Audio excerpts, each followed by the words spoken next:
What's going on, y'all? This be your boy Scotty by Nature TV, and we're here for a brand new episode of Yes for the Mess, where we talk about celebrity gossip, hot topics, and all things reality TV based. I hope you guys are having a wonderful, wonderful Friday, and I intend on doing the exact same. What's going on, y'all? Now we're gonna go ahead and get into it, and that is about Mr. Sean Puffy Combs and Miss Cassie. Now you know we talked a little bit about it last night, but apparently there's the documents are out. I was looking for the documents last night, but I decided to cut the video, my live short last night, so I can make a video this morning as I'm doing right now before I go to work to talk about the documents, about, the whole court document thing and everything like that. Now, we're going to go ahead and get into some things now. So, from what we see now, it says on the New York Post, because this was published today, all right? It says Sean Diddy Combs is a subject of NYPD criminal investigation amid Cassie's abuse claims. Okay, so this is what the article states. Now, Sean Diddy Combs is reportedly being investigated amid ex-girlfriend Cassie sexual assault lawsuit against him. Now, according to TMZ, the Bad Boy Records founder, age 54, is the subject of a secret NYPD investigation. Law sources told the outlet recently that there is a case file open with the name Sean Combs. However, the document is locked. The NYPD takes sexual assault and RAPE cases extremely serious. Urges anyone who has been a victim to file a police report so we can continue a comprehensive investigation and offer support to services. Offer support and services to survivors, the insider stated. All right. Police reports involving Cassie and Combs appear to be filed in the other cities that the Me and You singer, age 37, mentions in her suit, including Miami, Beverly Hills, and Los Angeles, TMZ reported. However, a report from 2016 resurfaced when Beverly Hills cops were called to a home and Combs and Cassie were having a dispute. While a domestic incident report was written down, no legal litigation followed. On Thursday, Cassie, whose real name is Cassandra Ventura, accused the Get 'em on the Greek actor of RAPEing her and physically abusing her for over a decade. In the court document, she claimed that he trafficked and harshly beat her throughout their relationship. Additionally, she alleged that Combs gave her drugs and alcohol and frequently forced her to have sex with male prostitutes. Now we do know about that already. So what we're gonna do now is we're going to go ahead and share this screen because I got the court documents. Shout out to one of my Scotty Gang members on Twitter that sent this to me. So we're going to go ahead and get into that. So there we go right there. Okay, those are the court documents. I hope you guys can see it. Make sure you guys see it well enough. Okay, so there we go. So these are the court documents, okay? And we're just going to let you guys know that there is a trigger warning. The document contains highly graphic information of sexual nature, including sexual assault. Okay, so these are the actual court documents that are out there, y'all. So we're getting into some things today. All right. Now let's look at it. Now it states plaintiff Cassandra Ventura hereby alleges as and for her complaint against defendant Sean Combs, Bad Boy Entertainment, Bad Boy Records, Epic Records, Combs Enterprises, LLC, and Doe Corporations 1 to 10 as follows. Now, here's the preliminary statement, y'all. Number one, defendant Sean Combs is a rapper and a record executive, popularly known by his stage names Puff Daddy, P. Diddy, or Diddy. Mr. Combs came to fame in the early 1990s with his record label Bad Boy Records, and he rose to prominence in the music and entertainment industry over the past few decades, and is regularly referred to as a hip-hop mogul. In 2022, Mr. Combs received the Lifetime Achievement Award at the BET Awards during his acceptance speech. Mr. Combs stated, "I have to give a special shout out, thank you, love, to the people that were really there for me." He named a number of people before adding, "and also Cassie for holding me down in dark times, love." All right. Number three, the truth is, however, Cassie, Miss Cassandra Ventura, was held down by Mr. Combs and endured over a decade of his violent behavior and disturbed demands. For Ms. Ventura, the dark times were those that she spent trapped by Mr. Combs in a cycle of abuse, violence, and sex trafficking, among other violent and unlawful acts. Mr. Combs, and then they're going down the list of all the things that she's alleging that he did to her, right? So here we go. He RAPED'd Cassie in her own home after she tried to leave him. Often punched, kicked, and stomped on Cassie, resulting in bruises, burst lips, black eyes, and bleeding.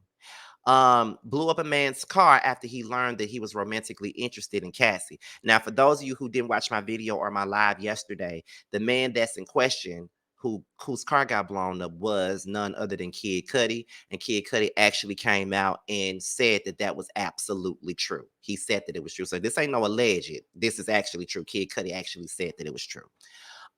He forced Cassie to engage in sex acts with male workers while masturbating and filming the encounters. Ran out of his apartment with a firearm in pursuit of a rival industry executive who he learned was nearby. Demanded that Ms. Ventura to carry his firearm in her purse just to make her uncomfortable and demonstrate how dangerous he is. Introduced Ms. Ventura to a lifestyle of excessive alcohol and substance abuse and required her to get illicit prescriptions to satisfy his own addictions. This mother, when I tell y'all, these dudes that's in this industry ain't nothing or nobody. When I tell y'all that, first of all, let's stop there for a second. That's a whole lot for a person to endure. Okay, that's a whole lot for a mother to endure. You know what I mean? And what's so funny to me is that so many people are in the comments on the neighborhood talking about, for the most part, there are people that do believe Cassie, but then you got some people that's still trying to make it like this line. I don't believe she lying now one bit. And there's been so many stories about Diddy in the past that I am inclined to believe that a lot of this mother shit is true. I'm inclined to believe that. And if y'all don't want to believe it, that is absolutely fine with me. You ain't got to believe. But what I'm saying is, I believe it is Scotty by Nature TV that all of this stuff is motherfucking true. Because ain't no way in hell. And on top of that, Cassie is very non-problematic. She's very quiet. You don't really hear much about her personally at all. So with her putting out this lawsuit, I definitely don't believe that she's doing some shit. You know what I'm saying? Like, I definitely don't believe that. I definitely believe that this stuff really was happening to her. I don't think she has a reason to lie. She ain't been saying nothing after all this time, so why would she be lying to y'all now? And that's another thing that I don't like. Like, this ain't the Will Smith situation. This ain't nothing like that. This is a whole situation where a woman was with a man for X amount of years and he abused her. It made her do things that she did not want to do, or pressured her into things that she wasn't willing to do. Like I said on my last video, don't be surprised if y'all see a surviving Diddy on Lifetime. Don't be surprised. And if it is a surviving Diddy on Lifetime, baby, just know that your boy will be covering that. Just know that now. I'm letting y'all know right now. I'm letting y'all know the tea. If there is a surviving Diddy, I would definitely be covering it. I don't give up. Okay, I will. Let's continue on. So we're gonna go ahead and get into it. So Cassie and Mr. Combs, they met in 2005 when she was 19 and he was 37. He signed her to his record label, Bad Boy Records, and within a few years, he lured Cassie into a fast-paced, drug-fueled lifestyle and into a romantic relationship with him, her boss, one of the most powerful men in the entertainment industry, and a vicious, cruel, and controlling man nearly 2 decades her senior. Mr. Combs asserted complete control over Miss Ventura's personal and professional life, thereby ensuring her inability to escape his hold. He provided unprecedented avenues for success for the aspiring artist, but in return demanded obedience, loyalty, and silence. Throughout their relationship, Mr. Combs was prone to uncontrollable rage and frequently beat Cassie savagely. These beatings were witnessed by Mr. Combs' staff, employees of Bad Boy Entertainment, and Mr. Combs' related businesses, but no one dared to speak up against their frightening and ferocious boss. And I believe that. I believe every solitary word of that. I believe it. I believe it. I believe it. I believe it. I don't care. I don't care. I don't care. I don't care. I believe it. I believe it. Okay. He definitely did that. He definitely did that in front of his employees. If you look at Making the Band, those people were hella intimidated by him. They were very intimidated by him. They wouldn't dare speak up against that mother. period. Because they knew that they would lose their job or they probably lose their damn life if they spoke up. They were afraid, you know? And I'm not even gonna be mad with them about that because they were all trying to live and trying to provide for their families and stuff like that. But it is unfortunate that we have to watch this girl get pummeled the way that she was and stuff like that, and no one is doing a damn thing to stop it or doing a damn thing to help her out in this particular situation.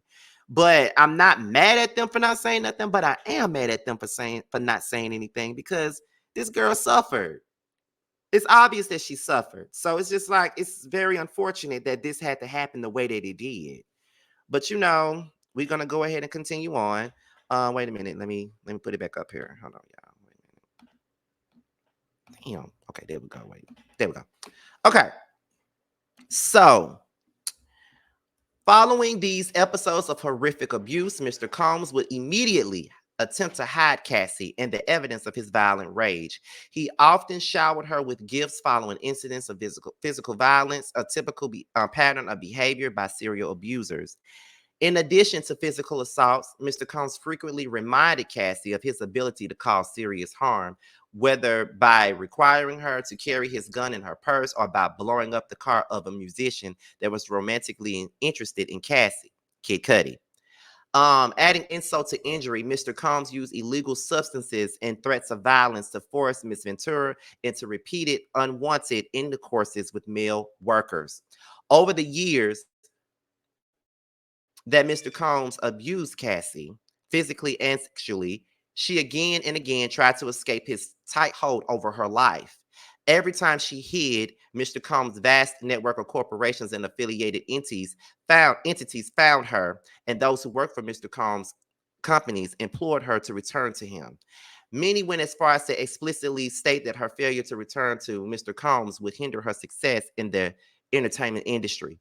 When she believed that she had finally separated from her longtime abuser, she joined Mr. Combs for dinner, after which he forced her into her home and her while she repeatedly said no and tried to push him away.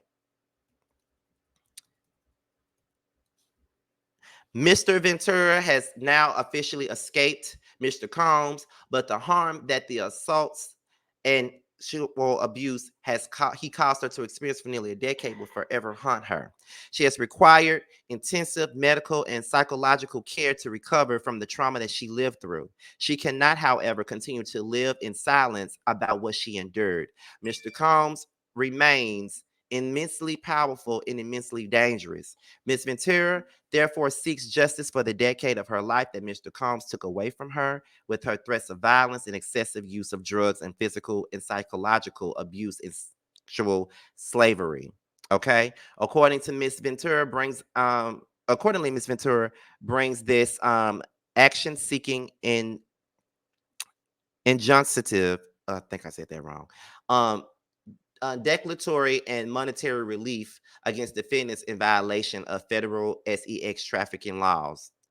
18 USC 1591, the New York State of Human Rights Law, NY Executive Law 290, the New York City Human Rights Law, NYC Admin Code, okay, the Gender Motivated Violence Act, NYC Admit Code, the New York Services for Victims of Human Trafficking, New York, the California Sexual Abuse and Cover Up Accountability Act, and the California Trafficking Victims Protection Act, Civil Code 52.5. So at this point, we're about to go into the jurisdiction and the venue and stuff like that. But like I said, this is a whole lot. Okay, this is a lot to get into. I hope I don't be late for work doing this damn video because I just looked on the neighborhood talking. I see that DJ Academics is talking out the side of his motherfucking neck once again. And look like I got to say something about him after this video was over with. But hopefully I get done with this video before it's really that time for me to leave and go to work. But anyway, let's go ahead and get into this part of it. Okay, now that's the jurisdiction. And it says this court has jurisdiction pursuant to 28 USC 1331 and 1343 as this action asserts violations of 18 USC 1591 and therefore raises federal questions regarding regarding the plaintiff's rights. The court has supplemented jurisdiction over plaintiffs' related claims arising under state and city law pursuant. Okay, pursuant to 28 USC 1391, venue is proper in this court because a substantial part of the events and omissions giving rise to this occasion, including the unlawful employment practices and intentional, okay, negligent conduct alleged herein occurred in this district, okay? So these are the parties. Okay. The parties are Cassie. Okay. Also the defendant is Sean Combs. The defendant is also Bad Boy Entertainment, Bad Boy Records, Epic Records, defendant Combs Enterprises LLC, and Doe Corporations 1 to 10 are corporations, entities affiliated and associated with defendant Sean Combs and the defendant corporations. At all relevant times, defendant Doe Corporations 1 to 10 were employers of the plaintiff within the meaning of all applicable statutes. Okay. Now let's go into the factual allegations. Now they're going into the part. Okay, let me go full screen for this one real quick. Now they're going. Now this is what they're saying. They're going into the part where Cassie was 19 when she met P Diddy. Okay, this is the part that they're going into where she was 19 meeting him when she was a teenager and he was middle aged. Okay, let's get into that. It says that Cassie met Puffy in late 2005, early 2006. After Mr. Combs heard her first single playing in a club and expressed interest in signing her to his label.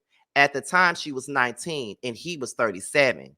Within months, in February of 2006, she signed a 10-album deal with Mr. Combs' record label. First of all, 10 albums? 10 albums. If that ain't no slave contract, I don't know what is. But 10 fucking albums is way too much to be signing over to somebody like him. Like, for real, for real. Like, I don't care what nobody say. 10 albums? Girl. Absolutely not. But I understand that she was young and she didn't really know nothing about the business and she didn't really know no better. So I get it. But goddamn, 10 albums? And she only released one. So you make her sign a contract for 10 albums. You don't really do nothing with her. And she only gets to release one album, and that's it. Oof, girl. Okay. Let's continue on, y'all. Let's see. It says within months in February. Okay, I already said that. Cassie's first album was released in August of 2006, and it debuted at number 4 on the U.S. Billboard 200. To promote the album, Cassie made television appearances on MTV's Total Request Live and 106 and Park. Cassie suffered from significant performance anxiety during these appearances, and press outlets were highly critical of her performances on those shows. Puffy, however, sought to rehabilitate his newly signed talent telling MTV, "You can hear the nervousness in her voice." And to be honest, I kind of smiled at it because it really made me appreciate what I love about her. She's a regular person. So it made me appreciate that she got nervous and was kind of cute to me, to be honest. You got to understand that success for her is coming out of nowhere. It's just so huge and everybody handles it differently.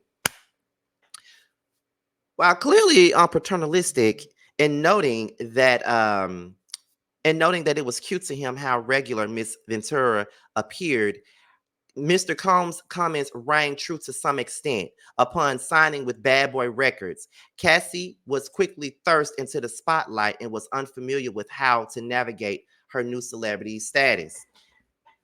Puffy's recognition and glorification of Cassie's not, basically being naive, proved to set the groundwork for his manipulative and coercive romantic and sexual relationship with Cassie, a woman nearly 2 decades his junior. Within signing with Bad Boy Records, Puffy became deeply entrenched in Miss Ventura's life, almost immediately asserting possession and control over her and inserting himself into all aspects of her career and personal life. In November of 2016, Sean Combs invited Cassie to perform his song "Come to Me" along with him at the MTV Europe Music Awards in Denmark.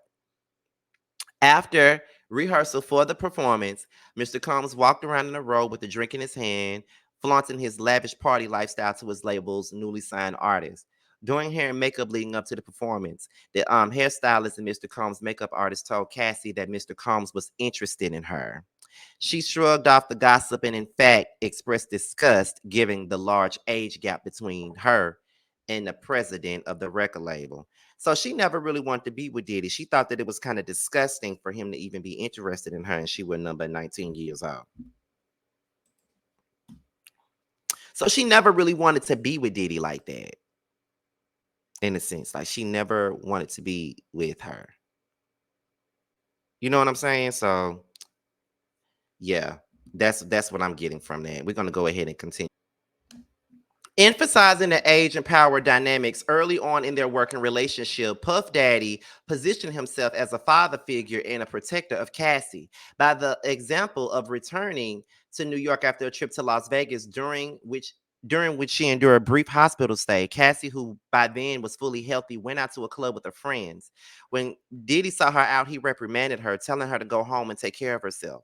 At the time, Cassie thought that her record label was looking out for her well-being, and that Mr. Combs had her best interest in mind. Mr. Combs also ensured when he was intertwined with Cassie's personal and social life, for instance, by inviting himself to her 21st birthday party in Las Vegas. He also brought along some famous musicians and producers, thereby flaunting his celebrity status and influence in front of a young, impressionable Miss Cassie. Okay, so he knew exactly what he was doing when he was doing stuff like that. Like, I think he kind of sensed that she wasn't particularly fond of him being interested in her. So he decided to pull all the stops that he could pull to get her to be down with whatever it was that he wanted her to go through with him, in my opinion. That's what I feel like. I feel like, I'm just gonna sit around and I'm gonna flaunt this celebrity status of mine and I'm gonna make her fall into my trap, into what I want for her to do. Like I want her to be in tune with this shit. So I need for her to do exactly what I want her to do. So that's how that came across, and that's what it looks like to me. You know what I'm saying? Um, so although Puffy knew that, wait, let me go back. Although Puffy knew, I know I'm not reading it the way I'm supposed to, but y'all know what I'm saying. He knew that Cassie was in a relationship at the time, even though he was publicly in a relationship with Kim Porter. Mr. Combs nevertheless pursued Cassie after at an after party in a hotel suite following Miss Ventura's 21st birthday party. Mr. Combs pulled Cassie into a bathroom and forcefully kissed her. Cassie did not consent to this unwanted contact. She immediately ran out of the bathroom and the hotel suite and cried. She told her best friend at the time about what happened, but was too scared to tell anyone else. At the Video Music Awards the following day, Cassie's boyfriend at the time joined her and Mr. Combs at a table at the award ceremony. Mr. Combs became angry, telling Cassie that the invitation to the awards ceremony was only for her and not for her significant other. So you mad because she invited her man out to this event with her? That's her man. Why he can't go with her? And so you gonna tell her, well, the invite was only for you and not for nobody else. It don't matter who it was for. She wanted her man there, so her man was there. And you just gonna have to deal with the fact that she wanted her man to be there with her. Yeah, very jealous, very much so jealous. It's giving very jealous, very I'm gonna tell you, you not gonna do this. You gonna do what I ask you to do, you gonna do what I tell you to do. You're not gonna have no up in here doing what. Yeah, that's the type of time that he was motherfucking on. Okay. Let's go back into it, y'all. So Mr. Combs lures Cassie into a relationship. Now, despite her clear rejection of Mr. Combs' advances, Mr. Combs continued to demand that Cassie spend time with him, including a weekend at Mr. Combs' residence in Miami for nights out in New York City. On one particular night around September of 2007, Mr. Combs insisted on taking Miss Ventura out. She went ahead and did it, fearing that rejecting his request would have repercussions for her album deal with Puffy and his company, Bad Boy. He picked Miss Ventura up from her apartment in Manhattan in a blue luxury vehicle. She was surprised that when she got in the car, Combs was already inebriated. He handed her a pill and told her to take it. When she asked what the pill was, Combs dismissed her and told her that she would like it. She later learned that the pill was ecstasy, something that Cassie had never before tried and did not want to try. This was the first time that Mr. Combs got a high. So now he's proceeding into he's proceeding into getting her, drugged up and drunked up so he can take advantage of her. That's basically what he's doing at this particular man. He then proceeded to drive recklessly at a very high speed down the West Side Highway of Manhattan. Cassie was very scared and dared not to object Mr. Combs, who appeared drunk and agitated. Mr. Combs took Ventura to an upscale lounge in downtown Manhattan, where he proceeded to get into an altercation with the security staff, who would not permit Mr. Combs to enter, presumably because he was belligerent. Cassie decided to go home before the remainder of the night. Mr. Combs messaged her incessantly complaining that she left him high and alone. In early fall of 2007, Mr. Combs flexed his power and influence when he paid a promoter to create a fake flyer for a party hosted by Cassie. This fake posting allowed Cassie to have an excuse to go to Miami, Florida, and to get away from her boyfriend using the guise of a legitimate event that she had to attend. Cassie was stunned at how easily Mr. Combs was able to recruit others to lie for him. Cassie was uncomfortable with the fake flyer, but because the request to go to Miami was made by the owner of her record label, and because she was scared to go against his wishes and face repercussions to her career, Cassie agreed to join Mr. Combs in Florida. During this trip to Miami, Mr. Combs provided Cassie with drugs. She became more intoxicated than she had before, and her intoxication lasted throughout that weekend trip.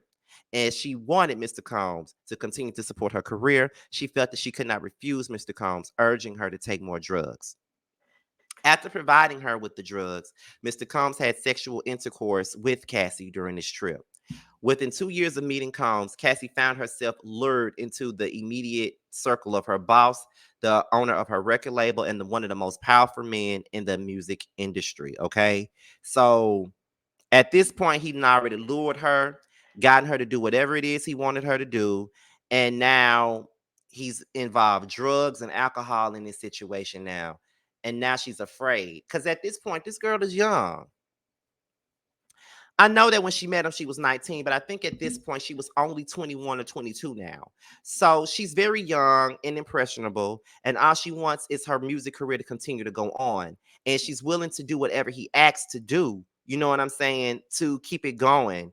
And could we really put blame on her for that? I don't really think so, because she's not doing anything other than what anybody else would do in a situation like this, when your career is on the line and you're trying to do whatever you can to really get it going. You know what I'm saying? So that's how I feel about it. Um and that's what I think about it. You know what I'm saying? So yeah, I don't really believe that she could be blamed for this, but you do know that some people will blame you for the situations that you in. Some people will probably say something along the lines of, well, she chose that. It doesn't matter what she chose. I don't think she chose. I don't think she went into this thinking that she was going to go through the things that she did. But I think she went into this because she was very much so afraid of all the things that she would lose if she did not do what he wanted her to do. And that's what people her age at that time would do. From the very start, he exerted his power and influence over Cassie. The dynamic was fueled by their nearly 20-year age difference, as well as their relative positions in the music industry, with Mr. Combs being considered a music mogul and Cassie at the very start of her career as an entertainer. Mr. Combs' aggressive and demanding approach to those he worked with made it impossible for anyone to challenge him. And Cassie soon learned that Mr. Combs insisted on blind loyalty from everyone in his inner circle. Although Cassie had saved up some earnings from her young modeling career, Mr. Combs' display of wealth was intimidating to her. Mr. Combs paid for things with wads of cash and would repeatedly tell Miss Ventura, "Don't worry about the money. I have money." Cassie expensed lavish vacations for him, and Cassie purchased a car for her, paid for her apartment, and provided her with extensive amounts of designer clothes. Around 2008 and 2009, Cassie began to rent an apartment in Manhattan for Cassie. The apartment was within walking distance of Mr. Combs' New York residence. He first showed Cassie the apartment by bringing her along with her parents. Cassie's parents were skeptical of the mogul's displays of wealth, but proud of their daughter's newfound success. Around 2010, Combs similarly paid for an apartment for Cassie in Los Angeles, which was located 5 minutes away from his residence. He paid for her many apartments in California and as well as purchased a Jaguar for her around 2013 and 2014. All aspects of Cassie's life were controlled by Mr. Combs or his management companies.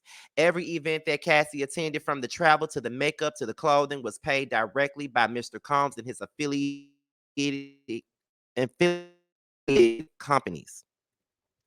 So he's flashing around his wealth.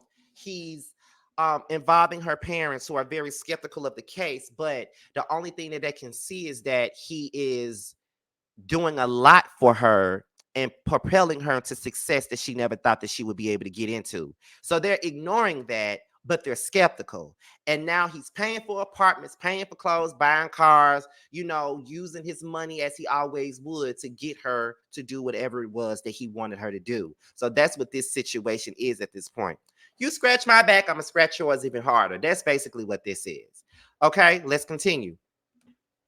Compounding and all and contemplating intrusion into her life. I know I mispronounced that word. Mr. Combs secured his control over the young and impressionable Cassie by introducing her to a drug-fueled lifestyle that kept her complacent and compliant. Puffy first introduced Cassie to is it opiates? Around 2008, and will often have pills and other drugs out in the open like candy. Upon information and belief, Mr. Combs had been addicted to prescription painkillers and took ecstasy frequently.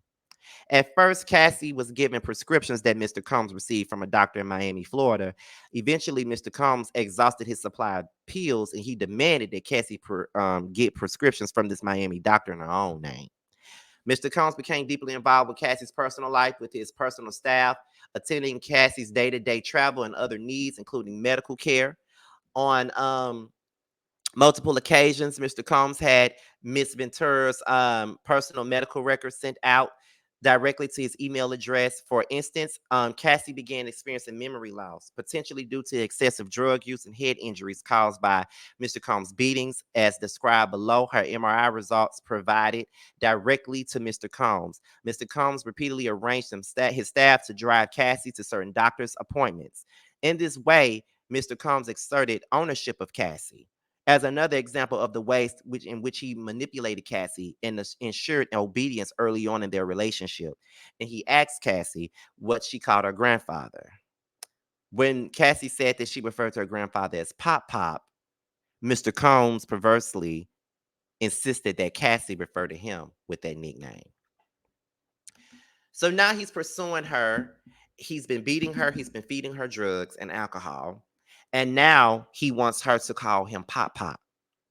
Basically, calling him daddy. He wants to be the parental figure in her life that she's lacking at this moment. So that's pretty much what this is. And that's what I see it as. You feel what I'm saying? So a lot. Okay. Definitely a lot. So we go into the next part where it talks about whether relationship becomes violent and abusive. Okay. So let's get back into the documents here. So it states what started as a whirlwind of celebrity meetings and drug and alcohol fueled parties, however, quickly turned violent and frightening and violent. Cassie was also exposed to the intense violence that pervaded Mr. Combs' rise to fame. For example, on one occasion, Mr. Combs and Cassie were doing drugs together in his home, and one of his security staff barged in and announced that Suge Knight, a longtime rival of Mr. Combs, was spotted at Mel's Drive-In Diner in L.A. Mr. Combs began to get dressed and retrieve multiple guns from a safe and ran out of his home to where he believed that Mr. Knight was dining. Cassie became so terrified that she began to cry. Mm-hmm. All right. We see that because growing up, I always thought that when it came down to this whole thing with Suge Knight and stuff like that, I always looked at P. Diddy, well, Puffy, as the innocent person because that is the way that he portrayed himself to be. Like he definitely portrayed himself to be the bigger person and stuff like that. So that's what I always felt like. You know what I'm saying?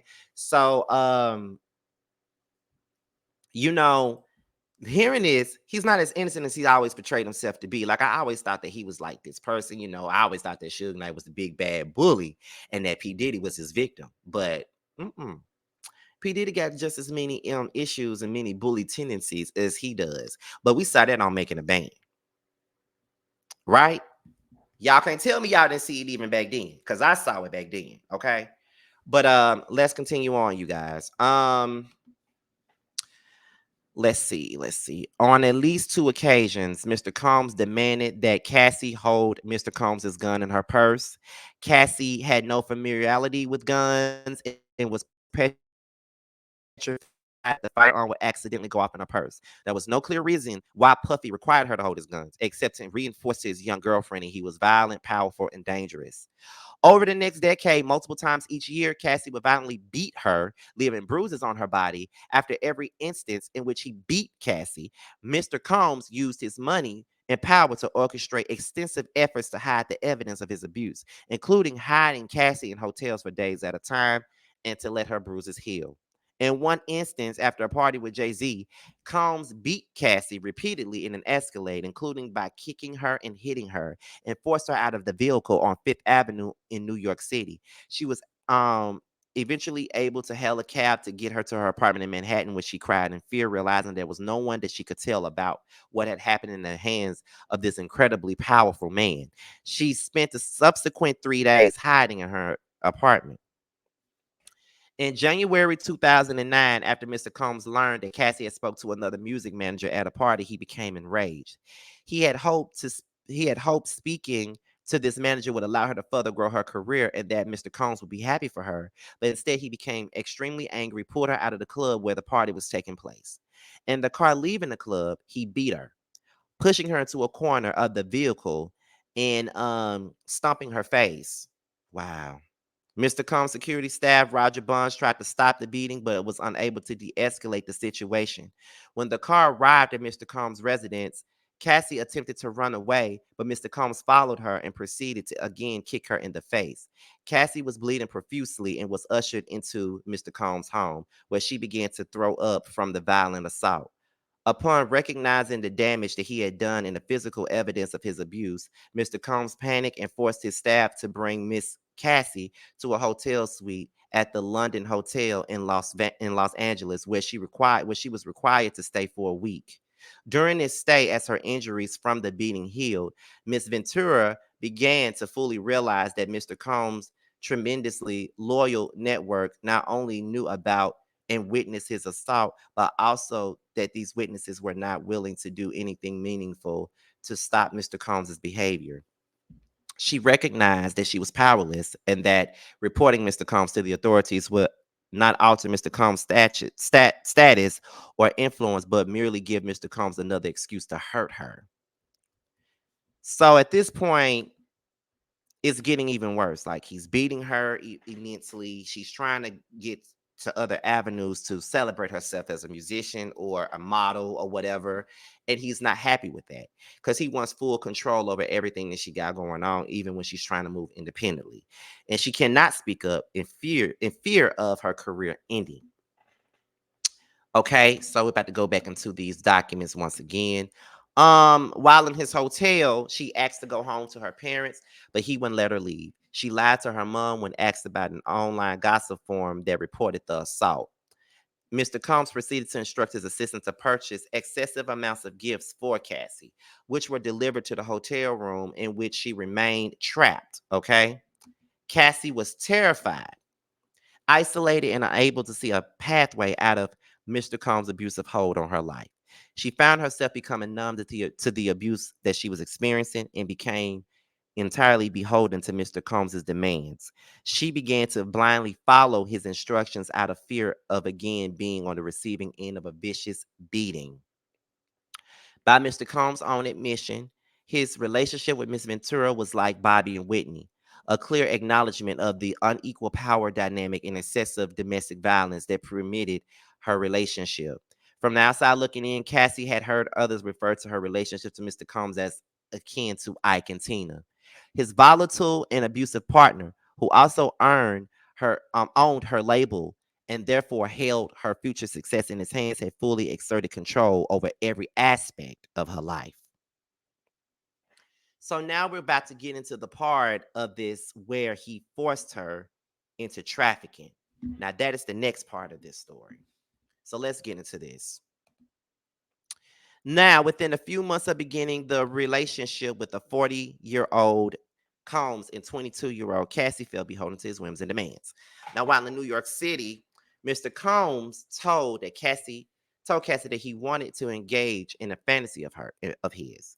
Mr. Combs said that it would turn him on if he saw Cassie with another.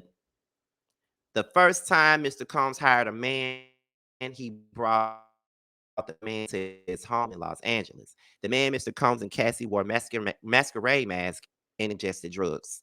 Mr. Combs directed Miss Ventura to perform sexual acts on this man while Mr. Combs watched. He masturbated while he directed Miss Ventura and the men to do specific acts. The entire encounter lasted multiple days. Mr. Combs began to call the arrangement a freak off or a FO. He would repeatedly tell Cassie at random moments that he wanted an FO, and Cassie was eventually expected to facilitate the location and the hiring of male sex workers. Oh my God. When I tell y'all, this is a lot, like a whole lot to really like get into for real. Like, this is a lot, bitch. Like, for real. Like, this is too much. I'm like my whole what is it? My whole damn I'm getting chills up my spine even talking about this. If you really want me to be technical about it, like seriously, like are you serious right now? Like this is a lot. A lot and way too much. I can't say it enough. Um we're about to go ahead and continue on with that. So at certain points during Miss Ventura and Mr. Combs' relationship, he would insist on an FO weekly. Mr. Combs would repeatedly tell Cassie that this practice was our thing and our little secret. FOs would often take place in hotel suites, including the Trump International, a hotel in Beverly Hills, the London Hotel in Los Angeles, the Intercontinental in the Intercontinental Atlanta, Intercontinental New York City, the one hotel in New York and Miami, the Mandarin Hotel in New York, the Fontaine Blue in Miami, and the Beverly Hills Hotel shutters on the beach in Los Angeles. Now, on one occasion around 2013, Mr. Combs had an FO set up at the Intercontinental Hotel in New York City after he was charged with tens of thousands of dollars in damages by the hotel. Upon relief, Mr. Combs' chief of staff, Tony Fletcher, paid the invoice charged by the hotel. Cassie was eventually instructed to use websites and escort services to find male workers to participate in the FOs. Okay. Now, Mr. Combs told Ms. Ventura to search for large blacknesses on the website. Mr. Combs would pay to fly the male workers to his location, including to multiple cities in the U.S. as well as abroad. He required Ms. Ventura and his staff to help him make these arrangements. Mr. Combs' assistants would help him set up the FOs, including setting up the hotel suites with baby oil and astroglide. Lord, not astroglide. Mr. Combs always supplied Cassie with amounts of drugs before and during the FOs. Ms. Ventura was given ecstasy, cocaine, GHB, ketamine, marijuana, and alcohol in excessive amounts during FOs, which allowed her to associate during horrific encounters. It became a common place to get IV fluids in the days after FO to recover from the excessive substances pushed upon her. Cassie was required to dress up in lingerie for an FO. Mr. Combs insisted that she wear white nail polish to contrast her nails with the skin of the black man that he hired to have sex with her. And the FO, Mr. Combs would instruct Miss Cassie to pour excessive amounts of oil all over herself. Mr. Combs then would instruct Cassie and the sex workers to speak to each other and then specifically tell Cassie where to touch sex workers. Mr. Combs would say things like, grab that big black and ask her how does it feel, as he directed her to perform on him.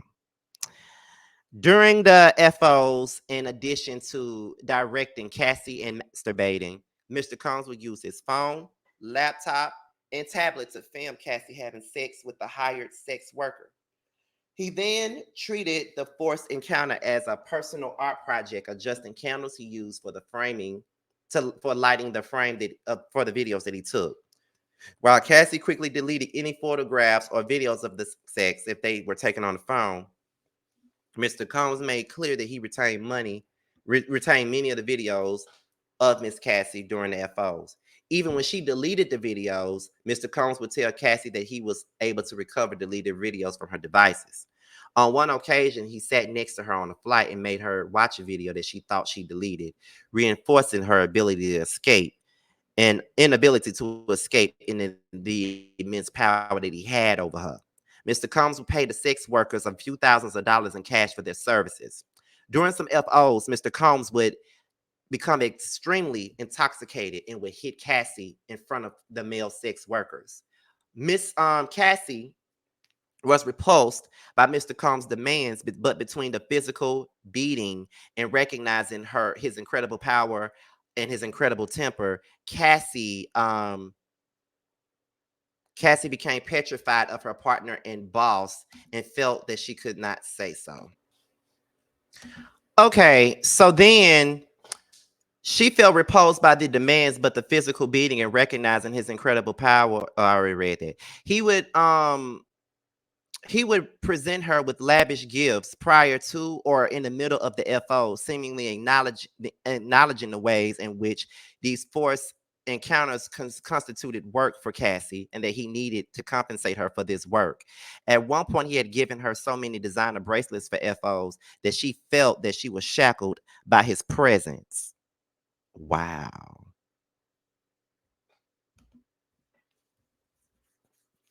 Frequently, her anxiety before an FO would become so great that she would become physically ill and sometimes to the point of vomiting. While kneeling over the toilet, Mr. Combs would shame her into performing for him, eventually forcing her to get up and proceed with the encounter. She knew firsthand that telling Mr. Combs that she did not want to engage in FOs was met with anger and violence. In addition, any suggestion that Cassie would refuse the FO or otherwise report Mr. Combs' abuse was met with ultimatums made by Mr. Combs, who would say that Miss Cassie could not go to the police because she had a lot to lose. Around August 2015, for example, in the middle of the surprise birthday dinner for Cassie's 29th birthday, Combs insisted that Cassie leave the party and go to a hotel for a FO. When she expressed that she did not want to go, he had her cornered by his security staff in order to force her to leave with him. What? Oh my God. After this FO, Mr. Combs and Cassie went back to the hotel room where she was staying at, where some of her friends were also hanging out at. Mr. Combs was severely intoxicated, and at one point during the night, he picked up one of Miss Cassie's friends like a child, dangled the friend over the balcony over the 17th floor hotel suite. Cassie and her friends were scared by Mr. Combs' erratic behavior, but Cassie was heavily sedated because of the drugs she took to participate in the FO and therefore was unable to respond to his terrifying behavior. The FOs became work for Cassie despite her protestations, and Mr. Combs insisted on these stage and forced encounters between Cassie and various male sex workers. Hmm, it's crazy. So then she tries to escape his abuse, right? Anytime she tried to create distance between her and Mr. Combs, he used his networks to find her and convince her to return back to his house. Okay. On multiple occasions, Puffy sent his employees to lure her back. In 2011, during a rough patch, Cassie had a brief relationship with Kid Cudi. When he returned from a trip, he demanded another FO from Cassie. During the FO, Mr. Combs found Cassie's phone and found emails between her and Kid Cudi. Mr. Combs became enraged and proceeded to place a manual corkscrew between his fingers and lunged at Ventura. Cassie ran away to stay at Kid Cudi's home to escape Combs' wrath. Soon after that, one of Mr. Combs' staff members told Cassie that he needed to just talk to Mr. Combs, even though Mr. Combs was enraged. Feeling like she could not escape him and his network of enforcers, Miss Ventura ran and returned to Mr. Combs. He hit her several times and then he kicked her in the back as she tried to run out the door. She went to her parents' home in Connecticut where her mother took pictures of the bruises that Mr. Combs left on her body. In February of 2012, during Paris Fashion Week, Mr. Combs told Cassie that he was going to Kid Cudi's car and that he wanted to ensure that Kid Cudi was home with his friends when it happened. Around the time Kid Cudi's car exploded in his driveway, Cassie was terrified and she began to fully comprehend what Mr. Combs was both willing and able to do to those that he believed slighted him. In 2015, Cassie spoke to a popular music manager at an after party. And I think we already got to that part. He saw her speaking to the manager and sternly told her to step into the bedroom adjoining the suite. In the bedroom, he beat her severely. She ran from corner to corner to the room, trying to avoid Combs's beating and kicking. When she tried to lock herself in the bathroom, he pushed through and he punched and kicked her when she was curled up under the toilet. Her screams was drowned by loud music playing outside in the hotel area. When Mr. Combs head of security saw Cassie after the assault, they began to cry. Cassie had two black eyes, a burst lip, and a huge welt on her forehead. Upon seeing the results of his vicious attack, Mr. Combs immediately took steps to conceal his wrongdoing. He had forced Cassie to stay at his home in Humberly Hills and along with one of his sons. While there, Mr. Combs FaceTimed Cassie and stated, "You got to get up and put more makeup on. My son can't see you like that." But you did that to her though. Like, the fuck? You did that to her. So how the fuck you gonna sit up here and tell her how she needs to look in front of your son, bitch? Are you serious? She put makeup on per Combs's demands. Cassie felt that she had no other choice but to obey her abuser, even though security guards and assistants and friends saw the situation that she was in. No one dared to speak up or help her on her behalf. She therefore had no choice but to remain subservient. Later in 2015, while shooting a movie in Cape Town, Cassie began a flirtatious relationship with an actor. She spent New Year's Eve with this actor, but Mr. Combs soon found out. He called the actor and threatened him, and the actor proceeded to call Cassie and tell her, "You really need to call Mr. Combs." Around March of 2016, during an FO in the Intercontinental in Los Angeles, Mr. Combs became extremely intoxicated and punched Cassie in the face, giving her a black eye. After he fell asleep, Cassie tried to leave the hotel room, but as she exited, Combs awoke and began screaming at Cassie. He followed her into the hallway of the hotel while yelling at her. He grabbed at her and took glass vases in the hallway and threw them at her, causing glass to crash around them as she ran to the elevator to escape. She managed to get into the elevator, and when she got into the lobby, and quickly took a cab to her apartment. Upon realizing that her running away would cause Combs to be even more angry with her and completely stuck in his vicious cycle of abuse, Cassie returned to the hotel with the intention on apologizing for running away.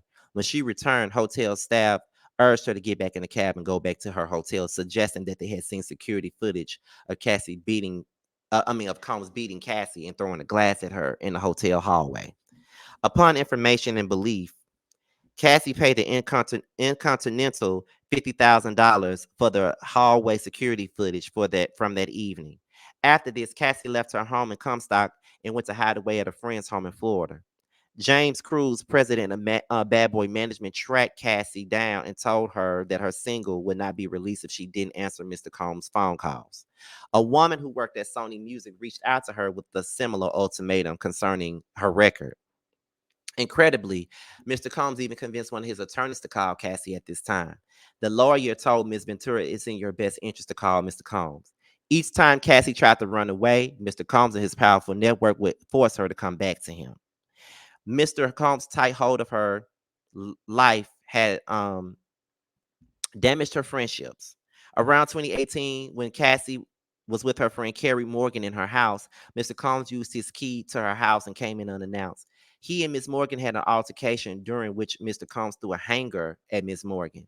Upon information and belief, the incident resulted in a settlement between Mr. Combs and Miss Morgan, and Cassie ended up paying Miss Morgan additional fees in an attempt to resolve the dispute between her close friend and her abusive and controlling boyfriend.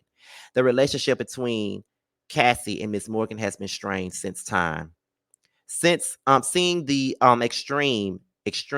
measures Mr. Combs took to keep a tight hold on Miss Ventura and isolate her from her support network, and having experienced the repercussions of rejecting his demands, Miss Ventura felt that saying no to Mr. Combs would cause her something in her family and her friends, her career, even her life. So now she's afraid for her life at this point, and she's willing to do whatever she possibly can to make sure whatever she possibly can to ensure herself and her career, which is painful to hear.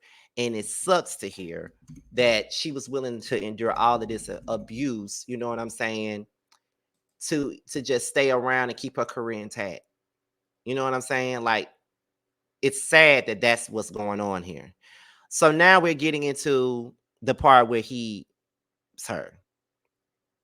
Let me see how much more we got to go here, because and soon I got to get ready to go to work. Okay, let me get through this as fast as I possibly can.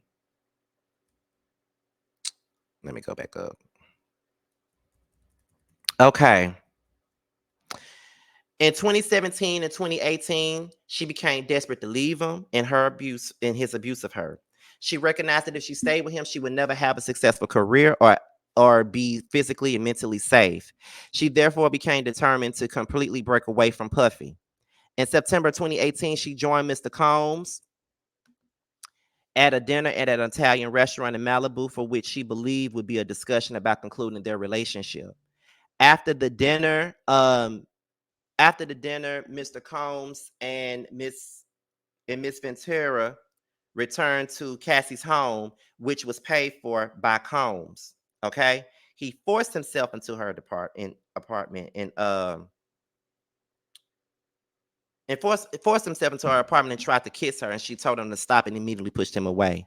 He then forcefully pulled her clothing off, unbuckled his belt, and proceeded to are her as she repeatedly said no and tried to push him away.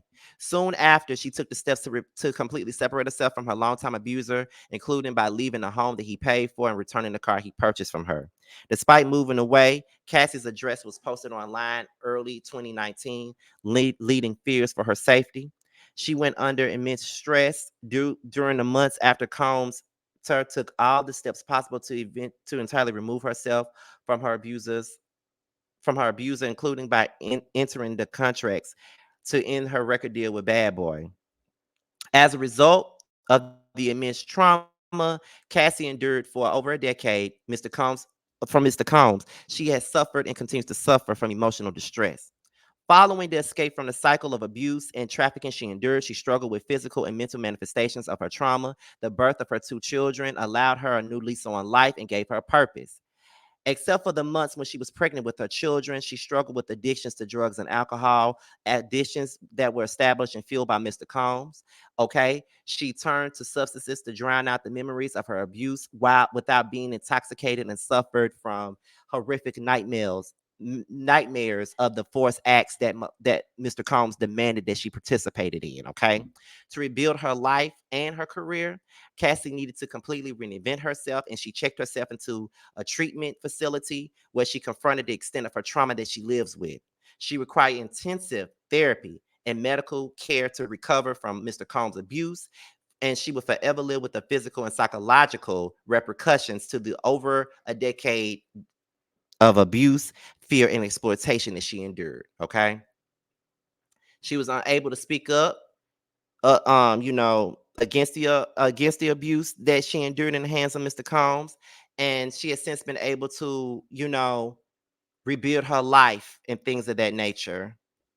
Okay, let's see. Okay, I think we can go on past all of this right here. Yeah, we can go ahead and go on past all this because we already know. I think we already got through all of the real shit already. Yeah, that's about it. So that's pretty much the basis of everything. That's pretty much all the stuff that y'all want to know. And honestly, y'all, that's a whole lot of, okay, a whole lot of stuff. I feel bad for Cassie. Nobody ever would have thought that she would have been going through like all this stuff. You know what I'm saying? Like, all of that was a lot.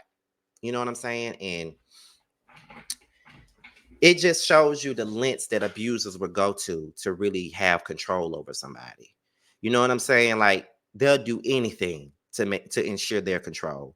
And it's unfortunate. But that's what abusers do. And I feel bad for Cassie. I hope that she gets all the help that she really needs. And I hope that she sees the light at the end of the tunnel throughout all of this. Um, like I said, I come from a home of domestic abuse and I've seen it firsthand. And I've seen the things that a man would do to make sure everybody knows how powerful he is. So with that being stated, you guys, that's all I got for this right here. I hope you guys enjoyed the video. I know there was a lot to read, and we'll probably have more to talk about when I get back from work today. But before we go, make sure you guys are streaming and purchasing Tremill's brand new single Long Days. Is available everywhere now. And make sure you guys also purchase and stream Bando's Dream by rapper Bando. It's now available on Spotify, Apple Music, and YouTube. With that being said, you guys, this be your boy Scotty by Nature TV. Be sure to like, rate, comment, subscribe, and share this video. And also click on the notification bell so you can be notified whenever a video drops. And if you want to follow me on any form of social media, my Twitter, my IG, and my TikTok will be down below. With that being said, you guys, your boys up out here. And until my next video, I'll talk to you guys later. And that's about it. Bye, y'all.